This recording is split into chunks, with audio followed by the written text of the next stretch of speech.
You are live. What's up, everyone? Welcome back to another video. Welcome back to another reading session. So, as always, we are continuing reading the Old Testament of the Bible, and we have gotten very far. I'm very glad with my progress. I believe. Let me share my thing real quick. I show you all what's happening here. Yeah, so here we are. So I'm super glad with what we've been able to accomplish here. So yesterday we finished a couple. No, not yesterday. Yeah, yesterday we jumped into First Samuel and we read a good chunk, about 23 chapters. And so today, so today's the 30th, May 30th, and this is the what we got reading for today. We got First Samuel 26 to 31. We're gonna finish First Samuel. And then we're going to jump into Second Samuel, and we're going to read 20 chapters into Second Samuel. So that's what we got today. Let me share my Bible Gateway reading. That's what I'm going to be reading today again. Let me jump into that.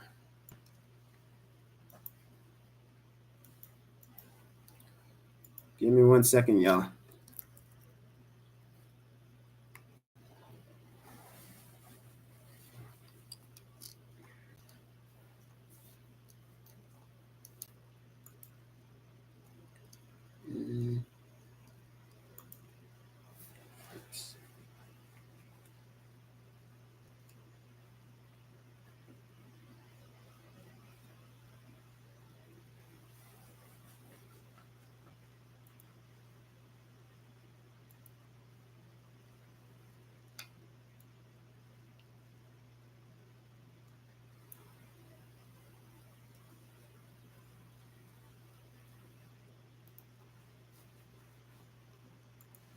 All right, let me share that, and we'll get reading here. So we are on. So here we are, First Samuel 26, and I have work soon, so I kind of have to read. I have to read a good chunk right now because I don't think I'm gonna have that much time later. So I'm gonna try and read everything in about 2 hours, 2.5 hours. That's all I got. So, chapter 26. Now the Ziphites came to Saul at Gibeah, saying, "Is David not hiding in the hill of Hakaliah opposite Jeshurun?" Then Saul arose. Actually, give me 1 second, guys.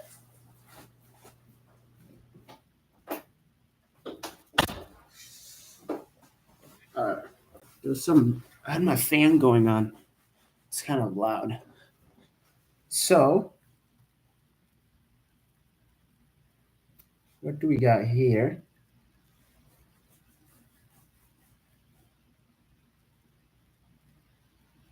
What do we got here? Wait, can you guys see this? Oh, dang. Ah.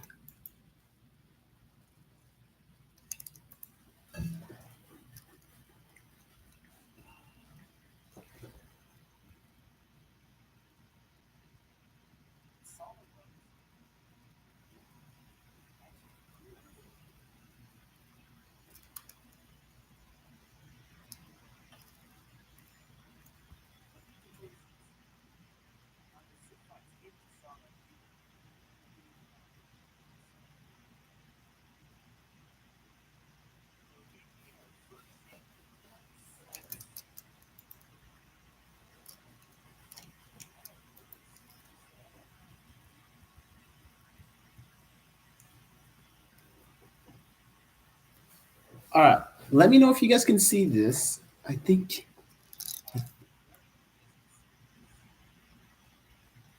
Okay. 26. Now the Ziphites came to Saul at Gibeah, saying, "Is David not hiding in the hill of Haklah opposite Jeshurun?" Then Saul arose and went down to the wilderness of Zippah, having 3,000 chosen men of Israel with him to seek David in the wilderness of Zippah. And Saul encamped in the hill of Haklah, which is opposite Jeshurun, by the road. But David stayed in the wilderness, and he saw and he saw that Saul came after him into the wilderness. David therefore sent out spies and understood that Saul had indeed come. So David arose and went to the place where Saul had encamped, and David saw the place where Saul lay, and Abner the son of Ner, and the commander of his army. Now Saul lay within the camp with the people encamped all around him. Then David answered and said to Ahimelech the Hittite and to Abishai the son of Zeruiah, brother of Joab, saying, "Who will go down with me to Saul in the camp?" And Abishai said, "I will go down with you." So David and Abishai came to the people by night, where Saul lay sleeping within the camp, with his spear stuck in the ground by his head. And Abner and the people lay around him. Then Abishai said to David, "God has delivered your enemy into your hand this day. Now therefore, please let me strike him at once with the spear right to the earth, and I will not have to strike him a second time." But David said to Abishai, "Do not destroy him, for who can stretch out his hand against the Lord's anointed and be guiltless?" David said furthermore, "As the Lord lives, the Lord shall strike him, or his day shall come to die, or he shall go out to battle and perish. The Lord forbid that I should stretch out my hand against the Lord's anointed. But please take now the spear and the jug of water that are by his head, and let us go." So David took the spear and the jug of water by Saul's head, and they got away, and no man saw or knew it or awoke, for they were all asleep, because a deep sleep from the Lord had fallen on them. Now David went over to the other side and stood on the top of the hill hill afar off, a great distance being between them. And David called out to the people and Abner, son of Ner, saying, "Do you not answer, Abner?" Then Abner answered and said, "Who are you calling out to the king?" So David said to Abner, "Are you not a man? And who is like you in Israel? Why have you not guarded your lord the king?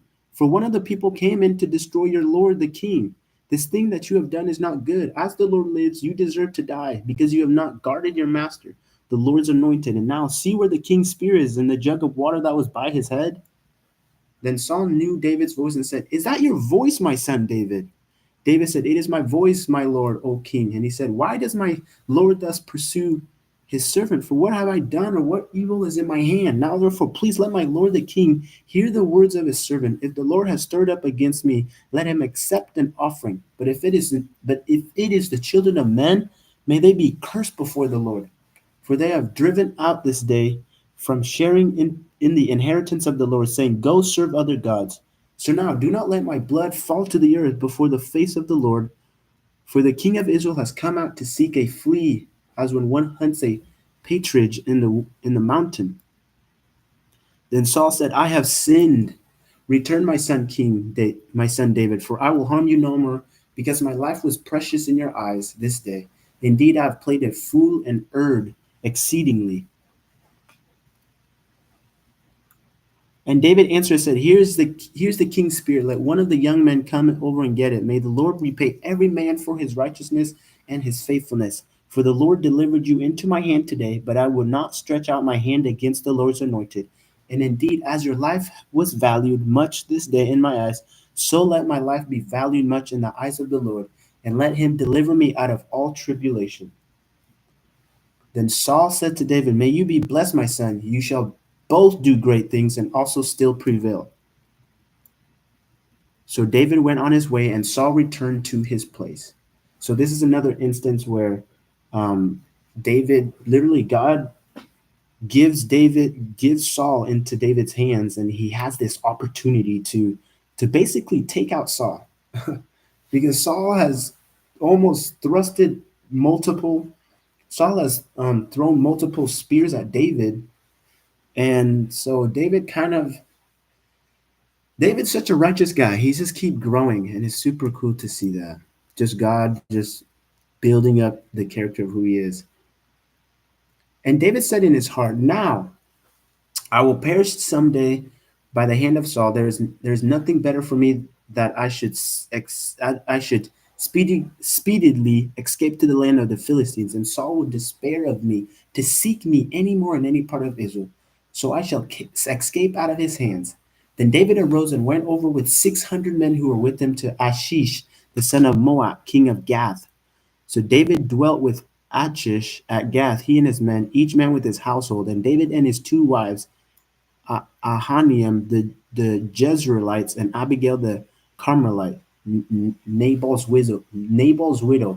And it was told Saul that David had fled to Gath, so he sought him no more. Verses 5. Then David said to Achish, if I have now found favor in your eyes, let them give me a place in some town in the country that I may dwell there.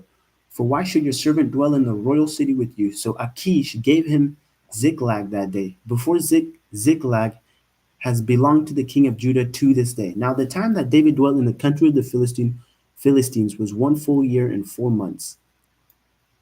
And David and his men went up and raided the Gershites, Geshurites, the Girzites, and the Amalekites, for those nations were inhabitants of the land from of old as you go to Shur, even as far as the land of Egypt. Whenever David attacked the land, he left neither man nor woman alive, but took away the sheep, the oxen, the donkeys, the camels, and the apparel, and and came to Achish. And Achish said, where have you made a raid today? And David would say, against the southern area of Judah, or against the southern area of the Jeharmelites, or against the southern area of the Kenites. David would save neither man nor woman alive to bring news to Gath, saying, lest they should inform on us, saying, thus David did, and thus was his behavior all the time he dwelt in the country of the Philistines. So Achish believed David, saying, he has made his people Israel utterly abhor him. Therefore he will be my servant forever. Chapter 28. Now it happened in those days that the Philistines gathered their armies together for war to fight with Israel. And Achish said to David, you assuredly know that you will go out with me to battle, you and your men. So David said to Achish, surely you know what your servant can do. And Achish said to David, therefore I will make you one of my chief guardians forever. Now Samuel had died, and all Israel had lamented for him and buried him in Ramah, his own city. And Saul had put the mediums and the spirits out of the land. Oh, he put them out of the land. Then the Philistines gathered together and came and encamped at Shunem. So Saul gathered all Israel together. They encamped at Gilboa. When Saul saw the army of the Philistines, he was afraid, and his heart trembled greatly. And when Saul inquired of the Lord did not answer him, neither by dreams, or by Urim, or by the prophets. Verse 7. Then Saul said to his servants, find me a woman who is a medium, that I may go to her and inquire of her. And his servants said to him, in fact, there is a woman who is a medium at Endor. So Saul disguised himself and put on other clothes, and he went and 2 men with him, and they came to the woman by night. And he said, please conduct a census for me, and bring up for me the one I shall name for you. The woman said to him, look, you know that the Spirit has done. Then the woman said to him, look, you know what Saul has done, how he has cut off the mediums and the spirits from the land. Why do you lay a snare for my life to cause me to die? And Saul swore to her by the Lord, saying, as the Lord lives, no punishment shall come upon you for this thing. Then the woman said, whom shall I bring up for you? And he said, bring up Samuel for me. When the woman saw Samuel, she cried with a loud voice, and the woman spoke to Saul, saying, why have you deceived me? For you are Saul. And the king said to her, do not be afraid. What did you see? And the woman said to Saul, I saw a spirit ascending out of the earth.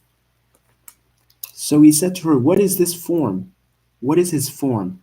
And she said, an old man is coming up, and he is covered with a mantle. And Saul perceived that it was Samuel, and he stooped with his face to the ground and bowed down. Now Samuel said to Saul, why have you disturbed me by bringing me up? And Saul answered, I am deeply distressed, for the Philistines make war against me, and God has departed from me and does not answer me anymore, neither by prophets nor by dreams. Therefore I have called you that you may reveal to me what I should do.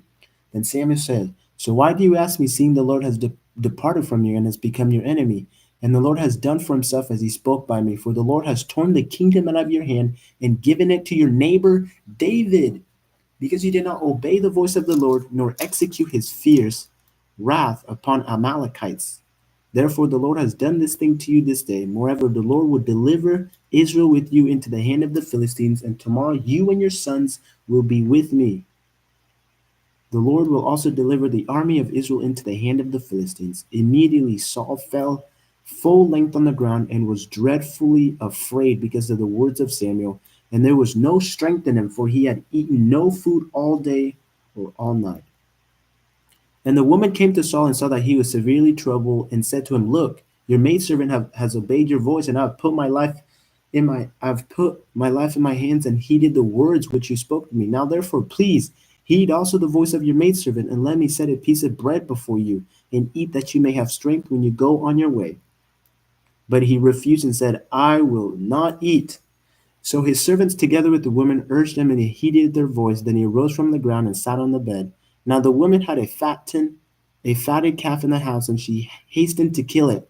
And she took flour and kneaded it, and baked unleavened bread from it. So she brought it before Saul and his servants, and they ate, and they rose and went away that they rose and went away that night.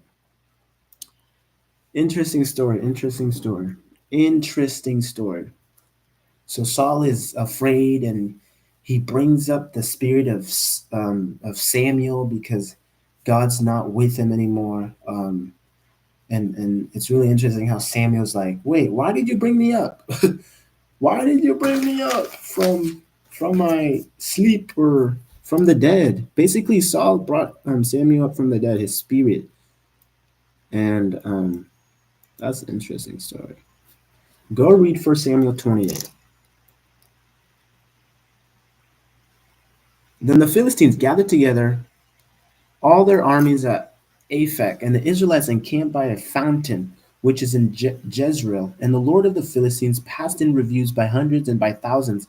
But David and his men passed in review at the rear with Achish. Then the prince of the Philistines said, What are these Hebrews doing here? And Achish said to the prince of the Philistines, Is this not David, the servant of Saul, king of Israel, who has been with me these days? These years, and to this day I found no fault in him, since he defected to me. But the prince of the Philistines were angry with him. So the prince of the Philistines said to him, Make this vow return. Make this fellow return, that he may go back to the place which you have appointed for him, and do not let him go down with us to battle, lest the battle he become our adversary. For with what could he reconcile himself to his master, if not with the heads of these men? Is this not David, of whom they sang to one another in dances, saying, Saul has slain his thousands, and David has 10,000s? Um, then Achish called David and said to him, Surely as the Lord lives, you have been upright in your going out and your coming in with me, and the army is good in my sight. For to this day I have not found evil in your sight the day of you coming to me. Nevertheless, the Lord do not favor you. Therefore return now and go in peace, that you may not displease the lords of the Philistines. So David said to Achish, But what have I done? And to this day, what have you found in your servant, as long as I've been with you, that I may not go and fight against the enemy of my lord, the king?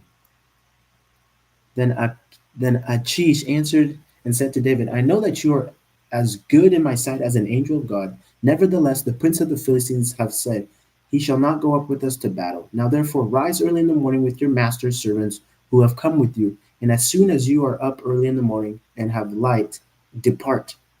So David and his men rose early to depart in the morning, to return to the land of the Philistines, and the Philistines went up to Jezreel. That's chapter 29, 30. Now it happened when David and his men came to Ziklag on the third day, that the Amalekites had invaded the south, and Ziklag attacked Ziklag and burned it with fire, and had taken captive the women, those who were there from small to great. They did not kill anyone, but carried them away and went their way. So David and his men came to the city, and there it was burned with fire, and their wives, their sons, their daughters had been taken captive. Then David and the people who were with him lifted up their voice and wept until they had no more power to weep. And David's two wives, Ahoniam, the Jezreelites, and Abigail, the widow of Nabal, the Carmelite, had been taken captive. Now David was greatly distressed for the people. No, now David was greatly distressed, for the people spoke of stoning him, because the soul of the people was aggrieved, every man for his son and his daughter. But David strengthened himself in the Lord his God. Then David said to Abiathar the priest, Ahimelech's son, please bring the ephod here to me. And Abiathar brought the ephod to David. So David inquired of the Lord, saying, shall I pursue this troop? Shall I overtake them? He answered, pursue, for you shall surely overtake them, and without fail recover all. So David went, he and the 600 men who were with him, and came to the brook Besser, where those who stayed, who were left behind. But David pursued, he and 400 men, for 200 stayed behind, who were so weary that they could not cross the brook Besser. Then they found an Egyptian in the field, and brought him to David, and they gave him bread, and he ate.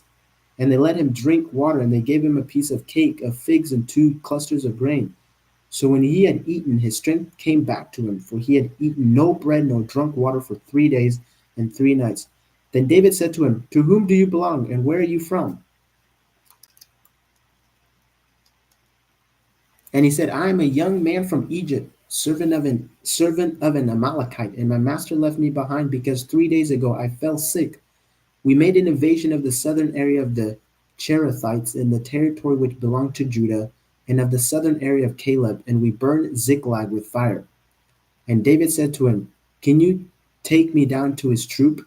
So he said, swear to me by God that you will neither kill me nor deliver me into the hands of my master, and I will take you down to the troop. And when he had brought him down, what? Yeah, verse 16. And when he had brought him down there, they were spread out over all the land, eating and drinking, dancing, because of all the great spoil which they had taken from the land of the Philistines and from the land of Judah. Then David attacked them from twilight until the evening of the next day. Not a man of them escaped. Except 400 young men who rode on camels and fled. So David recovered all that the Amalekites had carried away, and David rescued his 2 wives, and nothing of theirs was lacking, either small or great, sons or daughters, spoil or anything which they had taken from them. David recovered all. Then David took all the flocks and herds they had driven before those other livestock, and said, this is David's spoil. Verse 21. Now David came to the 200 men who had been so weary that they could not follow David, whom they also had made to stay at the brook Besser. So they went out to meet David and to meet the people who were with him.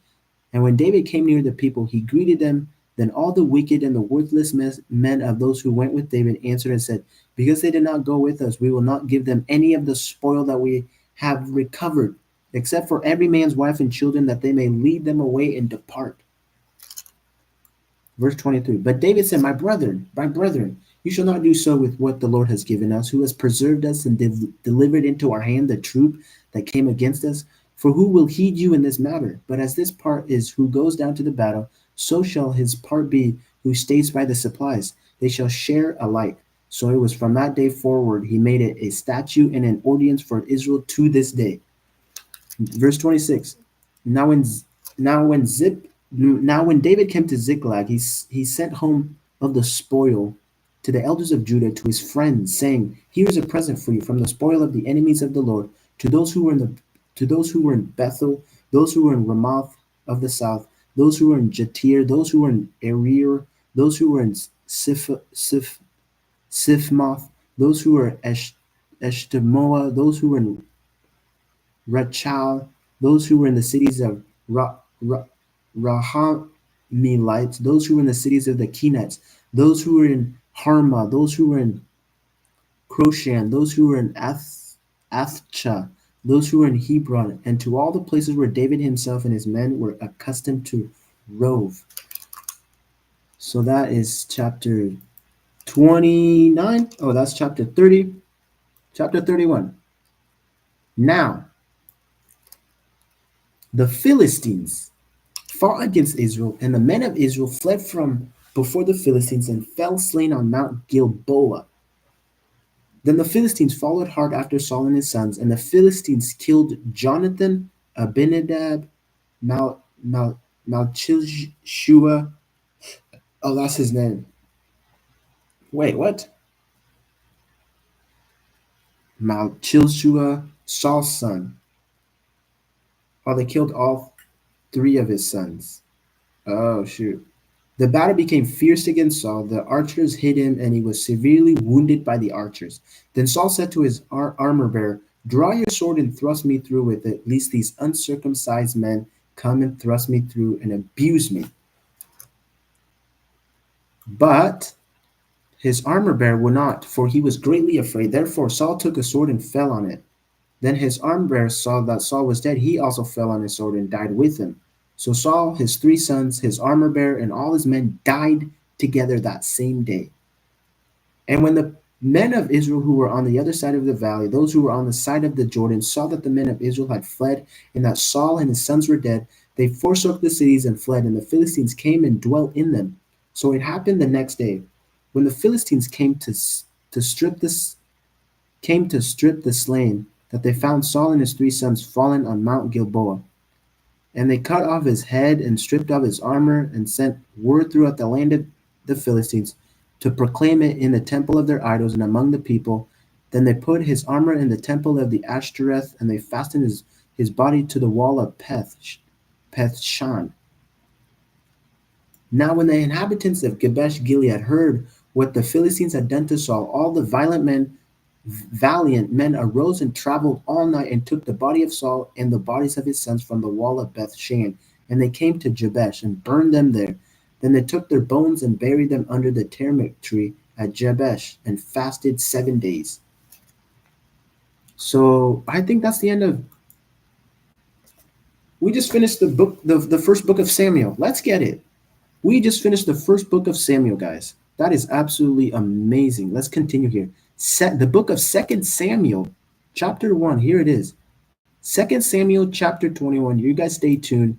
Let's keep grinding here. Now it came to pass, after the death of Saul, when David had returned from the slaughter of the Amalekites, and David had stayed 2 days in Ziklag, on the third day, behold, it happened that a man came from Saul's camp with his clothes torn, dust on his head. So it was when he came to David that he fell to the ground and prostrated himself. And David said to him, "Where have you come from?" He said to him, "I have escaped from the camp of Israel." Then David said to him, How did the matter go? Please tell me." And he answered, "The people have fled from the battle. Many of the people are fallen and dead, and Saul and Jonathan his son are dead also." So David said to the young man who told him, "How do you know that Saul and Jonathan his son are dead?"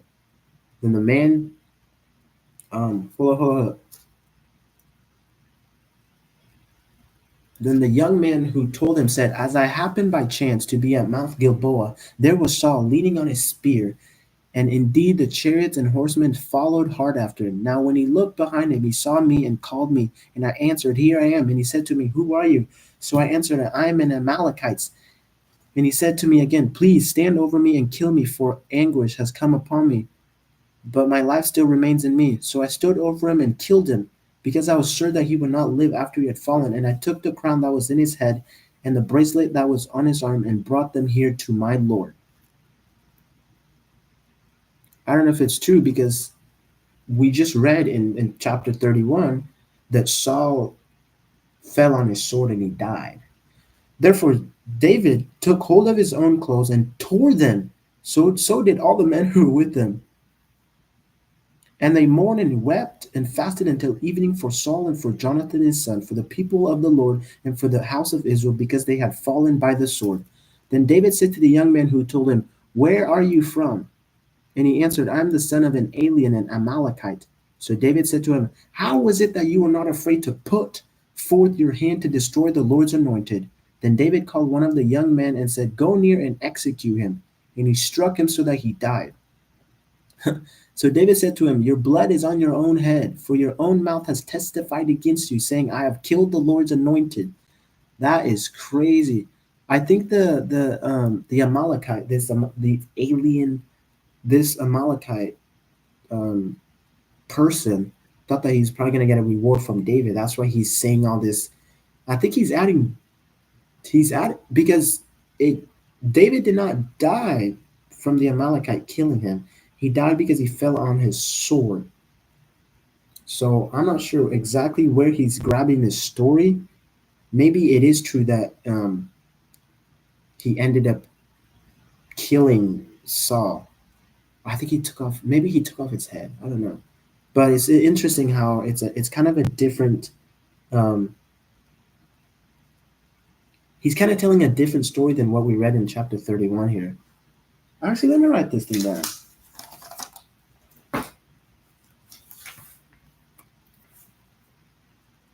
First Samuel. Let's go back to First Samuel. We're gonna go back to First Samuel here, just for a second.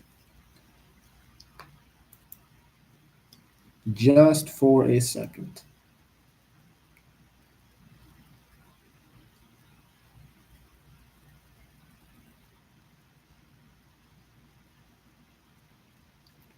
Yeah, so First Samuel 31, right? First Samuel 31. Then the Saul said, "Do you thrust me?" Right. So he does ask. Let's go 4 to. Let's go 4 to 6 because that's when it's actually explained. And then let's go to 2 Samuel 1. Let's go chapter 1. 2 Samuel 1. Let's go back. And he reports the death. Right. Let's just go 1 to 16. That's what we read. Yeah, 1 to 16. Okay. Verse 17 of 2 Samuel chapter 1. Then David lamented with his lamentation over Saul and over Jonathan his son, and he told him to teach the children of Judah the song of the bow. Indeed, it is written in the book of Jasher. What's the book of Jasher? I wonder what the book of Jasher is. Because I think it's mentioned again.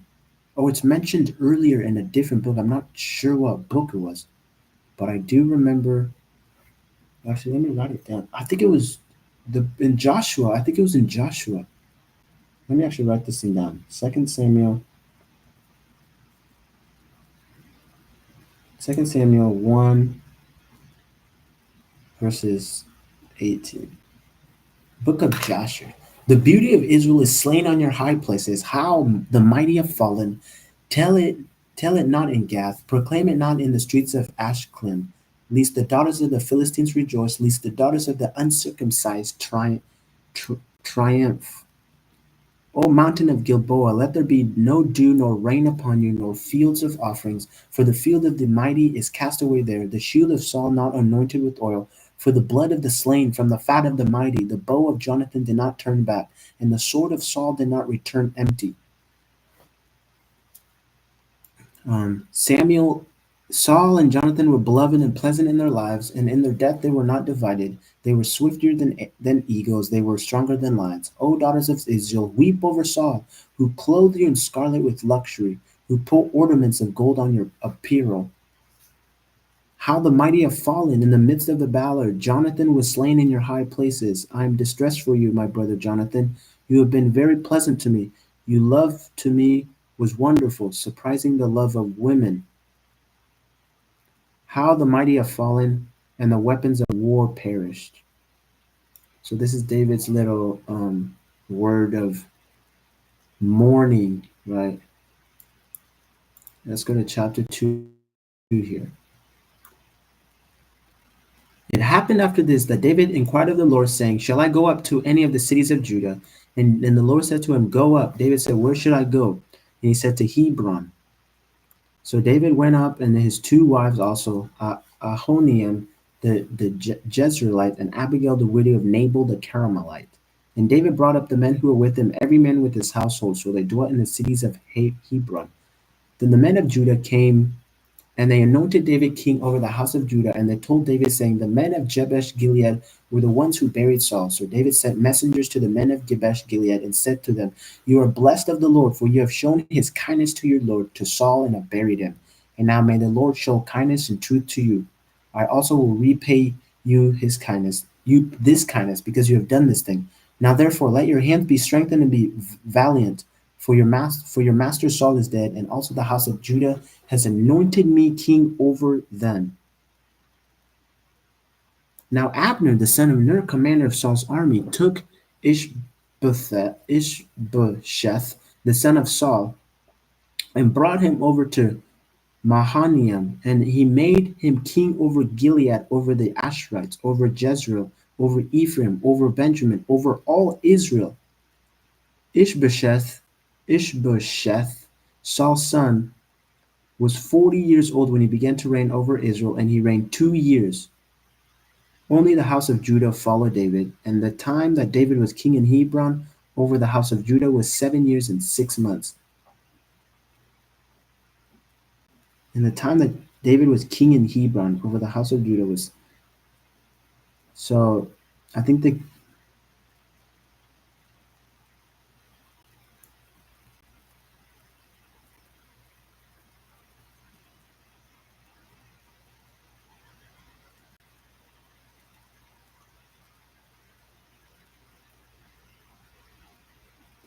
but Abner, the son of Ner, commander of Saul's army, took Ibish.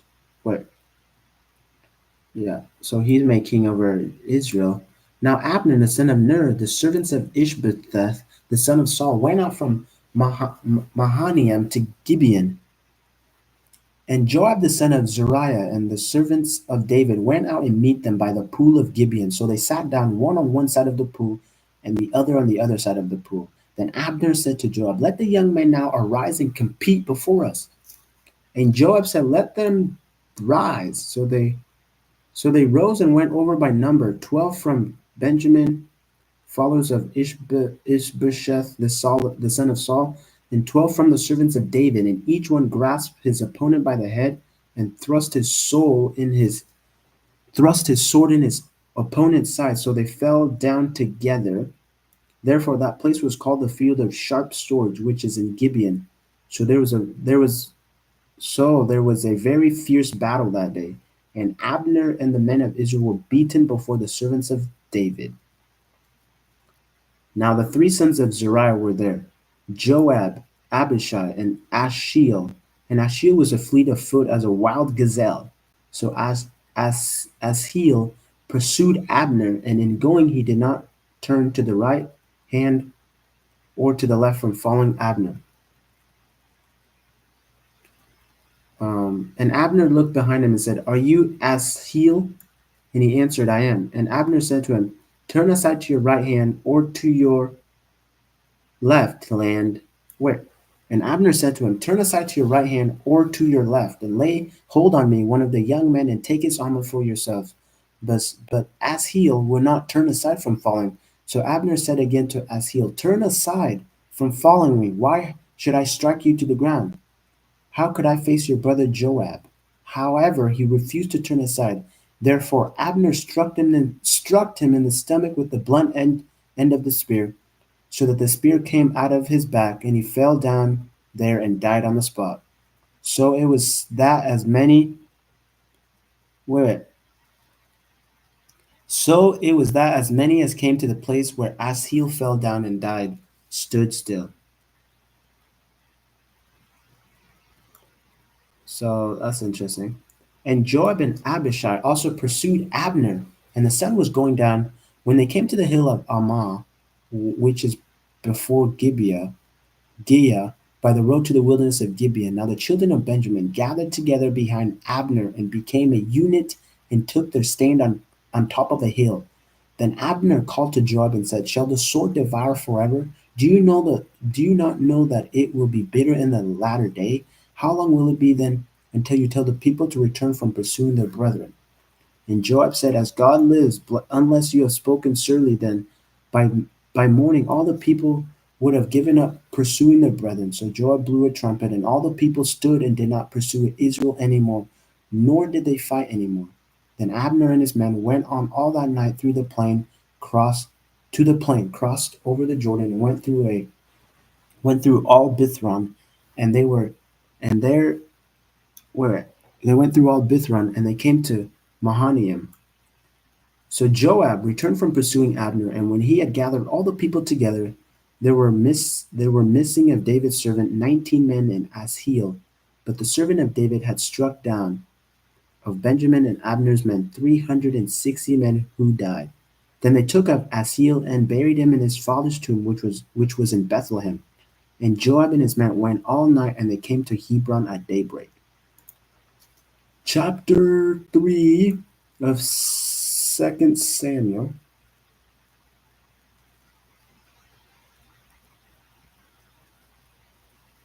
Now there's a long war between the house of Saul and the house of David, but David grew stronger and stronger, and the house of Saul grew weaker and weaker.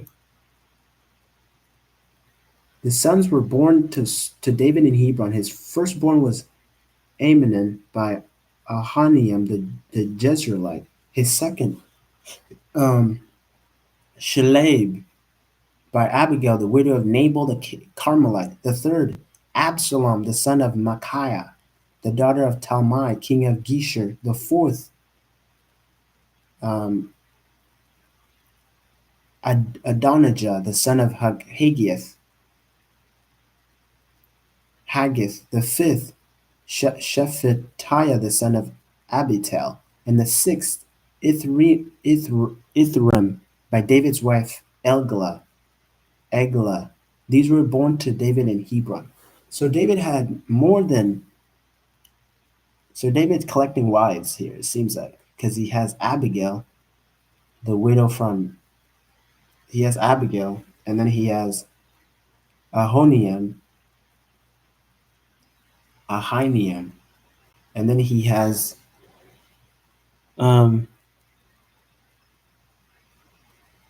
I don't know. There's a lot here though. he had a decent amount of wives here. Now it was so while there was war between the house of Saul and the house of David, Abner was strengthening his hold on the house of Saul. And Saul had a concubine whose name was Rippah, the daughter of Ahiah. So Ishbosheth said to Abner, "Why have you gone into my father's concubine?" Then Abner became very angry at the words of Ishbosheth and said, "Am I a dog's head that belongs to Judah? Today I show loyalty to the house of Saul your father, to his brothers, to his friends, and to not deliver you into the hand of David. And you charge me today with a fault concerning this woman? May God do so to Abner and more also, if I do not do for David as the Lord has sworn to him, to transfer the kingdom from the house of Saul and set up the throne of David over Israel and over Judah from Dan to Beersheba." And he could not answer Abner another's word because he feared him. Then Abner sent messengers on his behalf to David, saying, "Whose is the land?" saying also, "Make your covenant with me, and indeed my hand shall be with you to bring all Israel to you." And David said to God, no, and David did not say to God. And David said, "Good, I will make a covenant with you, but one thing I inquire of you. You shall not see my face unless you first bring Michal, Saul's daughter, when you come to see my face." So David sent messengers to Ishbosheth, Saul's son, saying, "Give me my wife Michal, who I betrothed to myself for 100 foreskins of the Philistines." Oh shoot.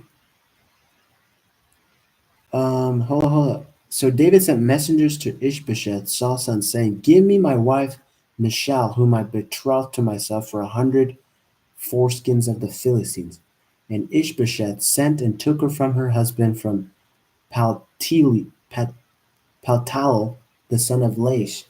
Then her husband went along with her to Bahurim, weeping behind her. So Abner said to him, "Go return," and he returned. Bro, I'm so confused here. Now Abner had communicated with the elders of Israel, saying, "In the past you were seeking for David to be king over you. Now then do it, for the Lord has spoken of David, saying, By the hand of my servant David I will save my people Israel from the hand of the Philistines and from the hand of all their enemies." And Abner also spoke in the hearing of Benjamin. Then Abner also went to speak in the hearing of David in Hebron all that seemed good to Israel and the whole house of Benjamin. So Abner and 20 men went with him,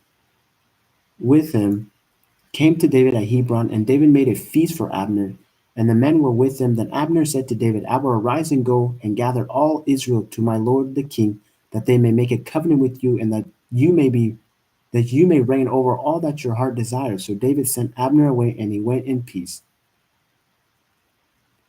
At that moment, the servant of David and Joab came from a raid and brought much spoil with them. But Abner was not with David in Hebron, for he had sent him away, and he had gone in peace. When Joab and all troops that were with them had come, they told Joab, saying, Abner the son of Ner came to the king, and he sent him away, and he has gone in peace. Then Joab came to the king and said, What have you done? Look, Abner came to you. Why is it that you sent him away, and he has already gone? Surely you realize that Abner Abner the son of Ner came to deceive you, to know you're going out and you're coming in, and to know all that you are doing? And when Joab had gone from David's presence, he sent messengers after Abner, who brought him back from the well of Sirah, but David did not know it. Now when Abner had returned to Hebron, Joab took him aside in the gate to speak with him privately, and there stabbed him in the stomach, so that he died for the blood of Asahel his brother. Asahel his brother. Afterward, when David heard it, he said, My kingdom and I are guiltless before the Lord forever. Of the blood of Abner the son of Ner, let it rest on the head of Joab and all his father's house. And let there never fail to be in the house of Joab one who has discharged or is a leper, who leans on a staff or falls by the sword, or who lacks bread. So Joab and Abishai his brother So Joab and Abishai his brother killed Abner because he killed their brother. And so Joab and Abishai his brother killed Abner. Oh yeah, because he had killed their brother Asahel at Gibeon in the battle. Then David said to Joab and to all people who were with him, Tear your clothes, grind yourself with sackcloth, and mourn for Abner. The king David followed the coffin. So they buried Abner in Hebron, and the king lifted up his voice and wept at the grave of Abner. And all the people wept, and the king sang a lament over Abner and said, Should Abner die as a fool dies? Your hands were not bound, nor your feet put into fetters. As man falls before wicked men, so you fell. Then all the people wept over him again. And when all the people came to pursue David to eat food while it was still day, David took an oath, saying, God do so to me and more also if I taste bread or anything else until the sun goes down. Now all the people took note of it, and it pleased them, since whatever the king did pleased all the people. For all the people of Israel understood that day it had not been the king's intent to kill Abner the son of Ner. Then the king said to his servants, Do you not know that a prince and a great man has fallen this day in Israel? And I am weak today, though anointed king, and these men, the sons of Zeruiah, are too harsh for me. The Lord shall repay the evildoer according to his wickedness. So that is 2 Samuel chapter 3, chapter 4. When Saul's son heard that Abner had died in Hebron, he lost heart, and all Israel was troubled. Now Saul's son had two men who were captains of troops. The name of one was Benaiah, and the name of the other Rechab, the son of Rimmon the Beerothite, of the children of Benjamin. For Beeroth also was part of Benjamin, because the Beerothites fled to Gittaim and had been sojourners there till this day. Jonathan's son, who had a son who was lame in his feet, he was 5 years old when the news about Saul and Jonathan came from Jezreel. And his nurse took him up and fled. And it happened as she made haste to flee that he fell and became lame. His name was Mephibosheth. Mephibosheth. Mephibosheth. That's a hard word to say. That's a tough name. That's a tough name. I'm not gonna lie. Mephibosheth. Mephibosheth.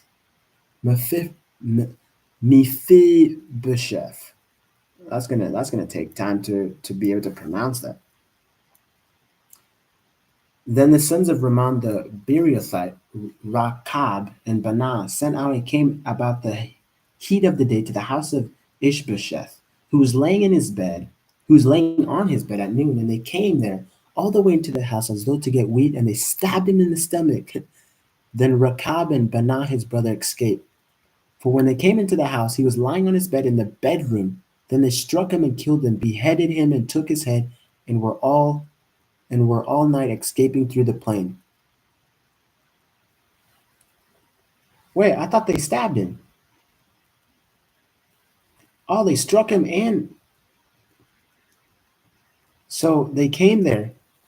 They came all the way into the house as though to get wheat, and they stabbed him in his stomach. Then their brothers escaped. Oh, and then it gives a great detail. For when they came to the house, he was lying on his bed in his bedroom. Then they struck him and killed him, beheaded him and took his head, and were all night escaping through the plain. And they brought the head of Ishbosheth to David at Hebron, and said to King, "Here's the head of Ishbosheth, the son of Saul your enemy, who sought your enemy. The Lord has avenged my lord the king this day of Saul and his descendants." But David answered Rachab and Banah his brother, the sons of Rimmon the Beerothite, and said to them, as the Lord lives, who has redeemed my life from all adversity, when someone told me, saying, "Look, Saul is dead," thinking to have good. Oh, yeah. Okay. When someone told me, saying, "Look, Saul is dead," thinking to have brought good news, I arrested him and had him executed in Ziklag. The one who thought I would give him a reward for his news, how much more when wicked men have killed a righteous man in his own house, on his bed? Therefore, shall I not now require his blood at your hand and remove you from the earth? So David commanded his young men, and they executed them, cut off their hands and feet, oh, and hanged them by the pool in Hebron. But they took of the but they took the head of Ishbosheth and buried it in the tomb of Abner in Hebron. So they cut off their hands and feet.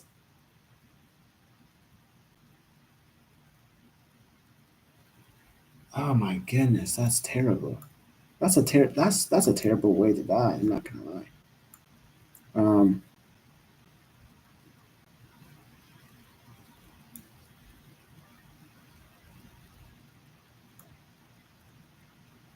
Um, when all the tribes of Israel came to David at Hebron and spoke, saying, "Indeed, we are your bone and your flesh. Also, in time past, when Saul was king over us, you were the one who led Israel out and brought them in. And the Lord said to you, 'You shall shepherd my people Israel and be ruler over Israel.' Therefore, all the elders of the Israel came to the king at Hebron. And King David made a covenant with them at Hebron before the Lord, and they anointed King David over Israel. David was 30 years old when he began to reign, and he reigned 40 years. In Hebron, he reigned over Judah 7 years, 6 months, and in Jerusalem, he reigned 33 years over all Israel and Judah. Yes, sir. And the king and his men went to Jerusalem against the Jebusites and the inhabitants of the land, who spoke to David, saying, "You shall not come in here, but the blind and the lame will repel you," thinking, "David cannot come in here." Nevertheless, David took the stronghold of Zion, that is in the city of David. Now David said on that day, "Whoever climbs up by way of the waters shaft and defeats the Jebusites, the lame and the blind, who are hated by David's soul, he shall be chief and captain." Therefore they say, "The blind and the lame shall not come into the house." Mm. Then David dealt in the stronghold and called it the city of David, and David built all around from the Milo and inward. So David went on and became great, and the Lord God of hosts was with them. When Hiram, king of Tyre, sent messengers to David, and cedar trees, and carpenters and masons, and they built David a house. So David knew that the Lord had established him as king over Israel, and that he had exalted his kingdom for the sake of his people Israel. And David took more concubines and wives from Jerusalem after he had come from Hebron. Also, more sons and daughters were born to David. Now, these are the names of those who were born to him in Jerusalem: Shemua, Shobab, Nathan, Solomon, Ibhar, Elishua, Nesheg, Naphia, Elshama, Eliada, Eliphilet,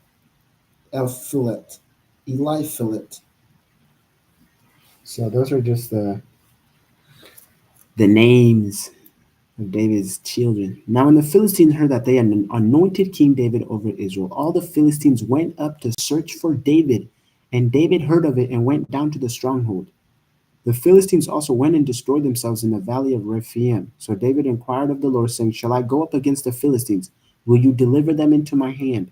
And the Lord said to David, Go up, for I will doubtless deliver the Philistines into your hand. So David went to Baal and David defeated them there. And he said, The Lord has spoken through my enemies before me, like a breakthrough of water. Therefore, he called the name of that place Baal Perazim. And they left their images there, and David and his men carried them away.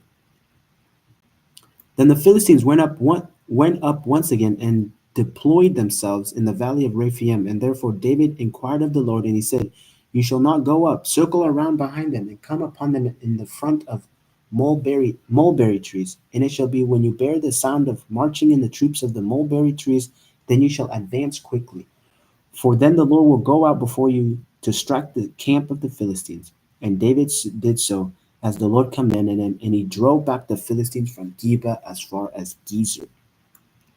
So that is chapter 5 of Samuel, 2 Samuel. Again, David gathered all the choice of men, 30,000, and David arose and went with all the people who were with him from Bailey, Judah, to bring from there the ark of God, whose name is called by the name the Lord of hosts, who dwells between the cherubim. So they sent the ark of God on a new cart and brought it out of the house of Abinadab, which was on the hill. And Uzzah and Ahio, the sons of Abinadab, drove the new cart, and they brought it out of the house of Abinadab, which was on the hill, accompanying the ark of God. And Ahio went before the ark. Then David and all the house of Israel played music before the Lord on all kinds of trumpets, all kinds of instruments of fir wood, on harps, on string instruments, on tambourines, on sistrums, on cymbals. And when they came to Nachon's threshing floor, Uzzah put out his hand to the ark of God and took hold of it, for the oxen stumbled. Then the anger of the Lord was aroused against Uzzah, and God struck him there for his error, and he died there by the ark of God. And David became angry because of the Lord's outbreak against Uzzah, and he called the name place Perez Uzzah to this day. So David was angry.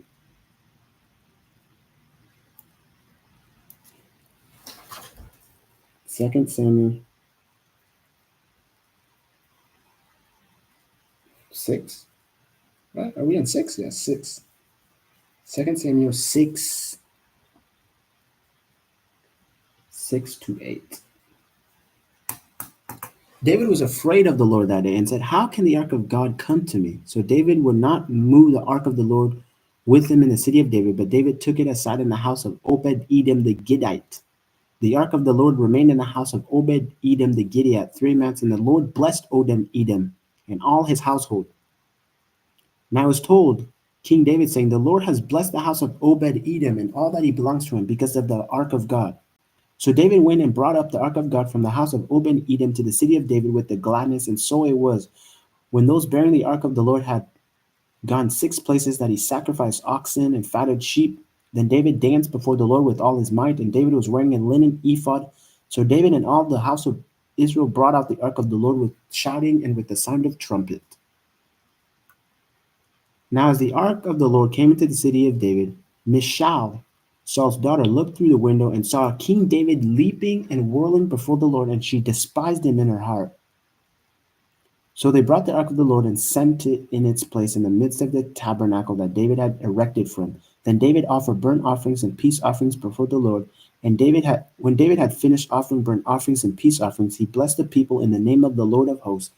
Then he distributed among all the people, among the whole multitude of Israel, both the women and men, to everyone a loaf of bread, a piece of meat, and cakes of raisin. So all the people departed, everyone to his house. Then David returned to bless his household, and Michal, the daughter of Saul, came out to meet David and said, How glorious was the king of David today, uncovering himself today in the eyes of the maids of his servant.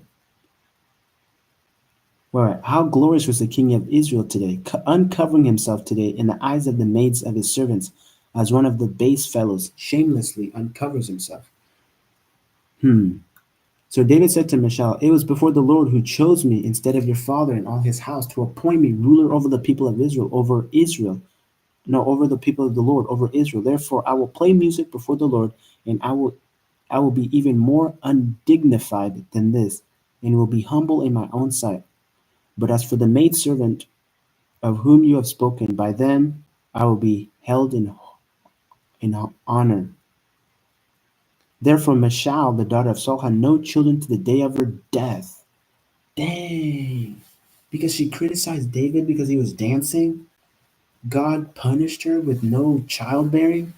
That's crazy. That's crazy. Chapter 7. Now it came to pass when the king was dwelling in his house, and the Lord had given him rest from all his enemies all around, that the king said to Nathan the prophet, "See now, I dwell in the house of cedar, but the ark of God dwells inside tents." It dwells inside tents.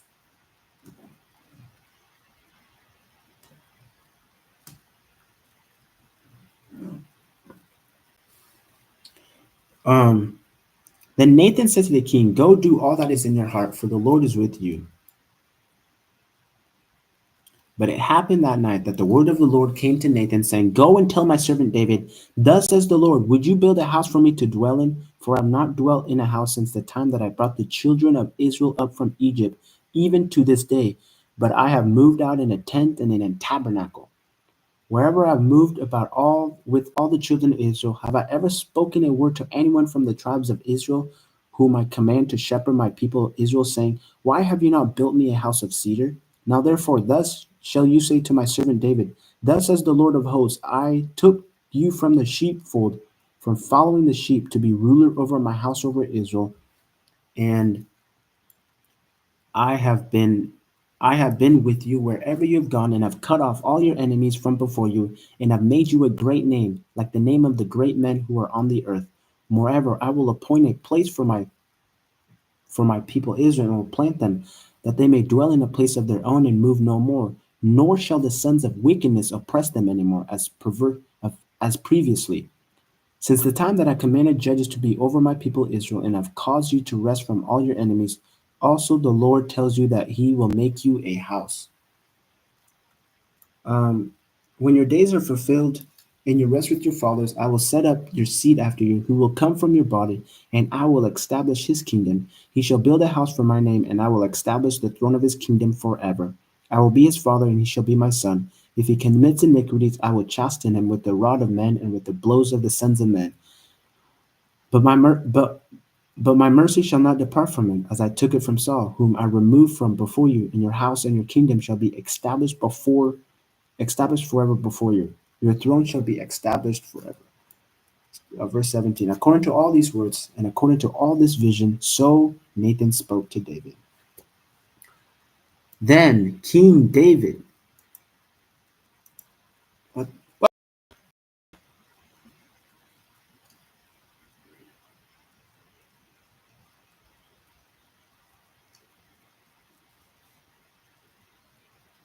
I don't know what happened.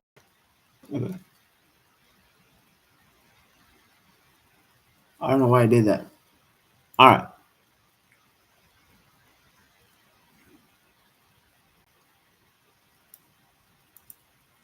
Then King David went in and sat before the Lord, and he said, Who am I, O Lord, and what is my house that you have brought me this far? And yet this was a small thing in your sight, O Lord God, and you have also spoken of your servant's house for a great while to come. Is this the manner of man, O Lord God? Now what more can David say to you? For you, Lord God, know your servant for your word's sake, and according to your own heart you have done all these great things to make your servant know them. Therefore you are great, O Lord God, for there is none like you, nor is there any God beside you. According to all that we have heard with our ears, and who is like your people, like Israel, the one nation on earth whom God wants to redeem for himself as a people, to make for himself a name, and to do for yourself great and awesome deeds for your land, before your people whom you redeemed for yourself from Egypt, the nation and their gods. For you have made your people Israel your very own people forever, and you, Lord, have become their God. Now, O Lord God, the word which you have spoken concerning your servant and concerning this house, establish it forever. Do as you have said. So let your name be magnified forever, saying that the Lord of hosts is the God over Israel, and let the house of your servant David be established before you. For you, O Lord of hosts, God of Israel, have revealed this to your servant, saying, I will build you a house. Therefore, your servant has found it in his heart to pray this prayer to you. And now, O Lord God, you are God, and your words are true, and you have promised this goodness to your servant. Now, therefore, let it please you to bless the house of your servant, that it may continue before you forever. For you, O Lord God, have spoken it, and with your blessing let the house of your servant be blessed forever. So that is 2 Samuel chapter 7. We are on chapter 8. After this, it came to pass that David attacked the Philistines and subdued them. And David took Metheg Ammah from the hand of the Philistines.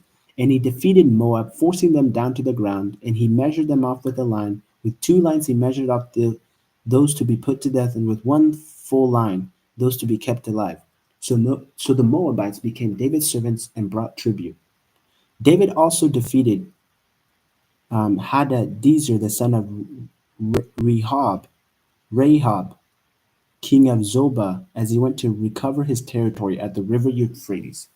David took from him 1,000 chariots, 700 horsemen, and 20,000 foot soldiers. Also, David hamstrung all the chariot horses, except that he spared enough of them for 100 chariots. When the Syrians of Damascus came to help Hadadezer, king of Zobah, David killed 22,000 of the Syrians. Then David put garrisons in Syria of Damascus, and the Assyrians became David's servants and brought tribute. So the Lord preserved David whenever he went out. So the Lord preserved David wherever he went. And David took those shields of gold that he had belonged to the servant of Hadadezer and brought them to Jerusalem, also from Batan, from Berathiah, Berathiah, Berathai, king of Hadadezer. King David took a large amount of bronze. When Toa, king of Hamath, heard that David had defeated all the army of Hadadezer, then Toi sent Joram his son to King David to greet him and bless him, because he had fought against Hadadezer and defeated him. For Hadadezer had been at war with Toi. And Joram brought with him articles of silver, articles of gold, articles of bronze. King David also dedicated these to the Lord, along with the silver and gold that he had dedicated from all the nations which he had subdued, from Syria, from Moab, from the people of Ammon, from the Philistines, from Amalek, from the spoil of Hadadezer, the son of Rahab, king of Zobah. And David made himself a name when he returned from killing 18,000 Syrians in the valley of Salt. He also put garrison in Edom. Throughout all Edom he put garrisons. And all the Edomites became David's servants, and the Lord preserved David wherever he went. So David is doing mighty deeds, mighty works here. Nobody can stop David. So David reigned over all Israel, and David administered judgment and justice to all his people. Joab the son of Zeruiah was over the army. Jehoshaphat the son of Ahilud was recorder. Zadok the son of Ahitub and Ahimelech the son of Abithar were the priests. Seraiah was the scribe. Benaiah the son of Jehoiada was over both the Cherethites and the Pelethites, and David's sons were chief ministers. So David's got a good crew here.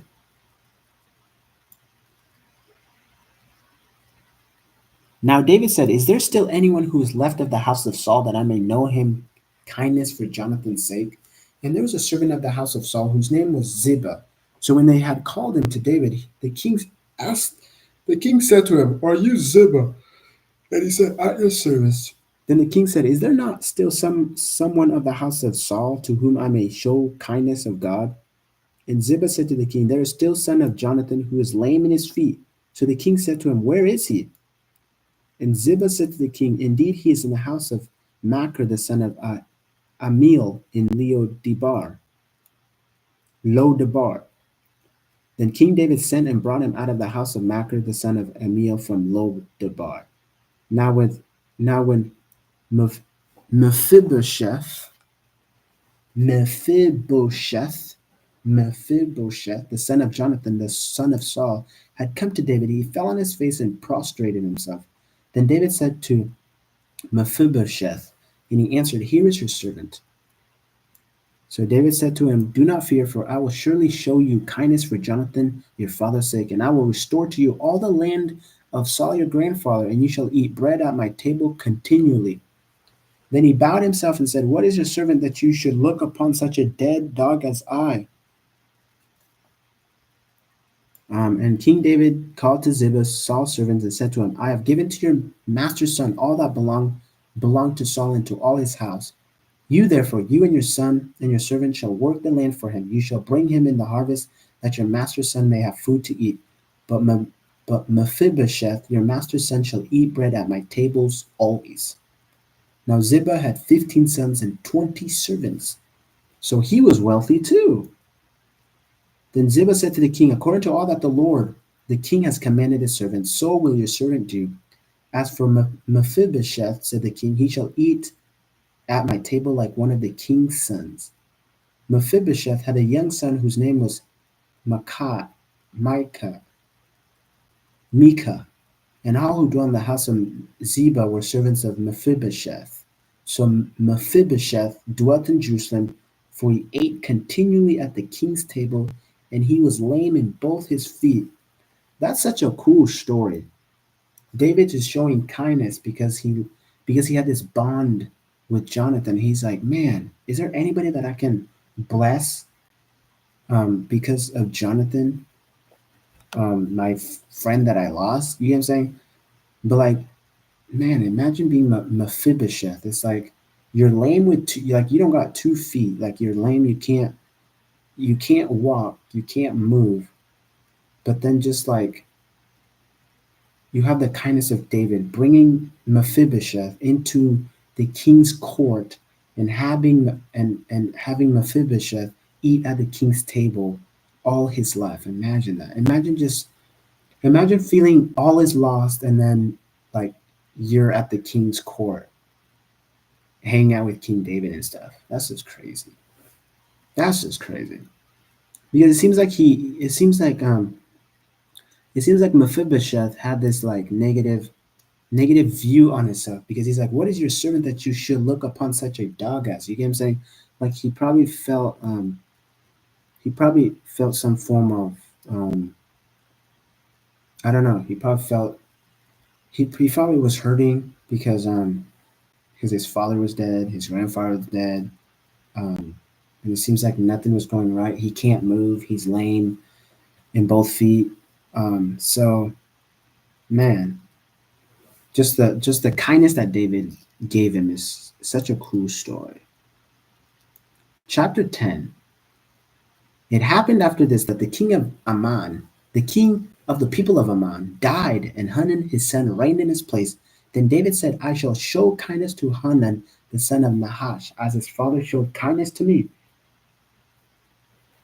So David sent by the hand of his servants to comfort him concerning his father. And David's servants came into the land of the people of Ammon. And the prince of the people of Ammon said to Hanun, their lord, "Do you think that David really honors your father because he has sent comforters to you? Has David not rather sent his servants to you to search the city, to spy it out, and to overthrow it?" So they're giving me like poisonous words here. Therefore Hanan took David's servant, shaved off half of their heads, cut off their garments in the middle at their buttocks, and sent them away. When they told David, he sent to meet them because the men were greatly ashamed. And the king said, "Wait at Jericho until your heads." Oh, he shaved off half of their beards.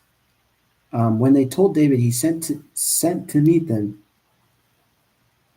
because the men were greatly ashamed. And the king said, "Wait at Jericho until your beards have grown, and then return."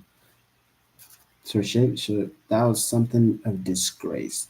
When the people of Ammon saw that they had made themselves repulsive to David, the people of Ammon sent and hired the Syrians of Beth Rahab and the Syrians of Zobah, 20,000 foot soldiers, from the king of Makkah, 1,000 men, and from Ishtob, 12,000 men.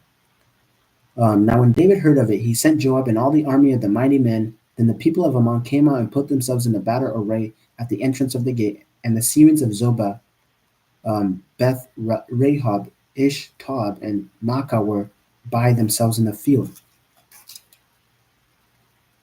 Um, when Joab saw when Joab saw that the battle line was against him before and behind, he chose some of Israel's best and put them in battle array against the Assyrians. Against the Syrians. And the rest of the people he put under the command of Abishai, his brother, that he might send them in battle array against the people of Ammon. Then he said, if the Syrians are too strong for me, you shall help me. But if the people of Ammon are too strong for you, then I will come and help you. Be of good courage, and let us be strong for our people and for the cities of God. And may the Lord do what is good in his sight. So Joab and the people who were with him drew near for the battle against the